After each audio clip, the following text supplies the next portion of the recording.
માંગવાપાડ અને રાઘવભાઈ આપણા ખેડૂત છે અને વર્ષોથી ખેતી કરે છે અને સારામાં સારી ખેતી કરે છે. અત્યારે એમણે ધાણા વાયા છે, ઘઉં વાયા છે અને દરેક પાકમાં ઓમકારનું ઝીંક પ્લસ ખાતર ફરજિયાત વાપરે છે.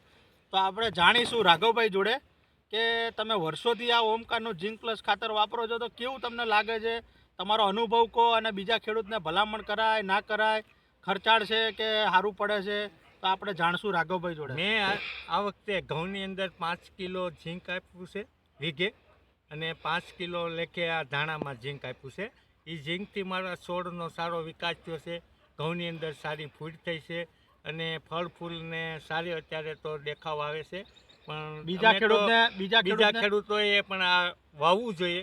આ ઝીંક આપણા દેશી ખાતું આપણે આ જે મૂળિયાના વિકાસ, છોડનો તાકાત એ બતાવવા માટેની આ એક સારું એક ઝીંક છે. આપણે દેશી ખાતર અત્યારે નથી વવાતું એટલે દેશી ખાતરના બદલામાં ઝીંક વાપરવાથી આપને ઘણો લાભ મળે છે. બરોબર. સીતારામ. સીતારામ.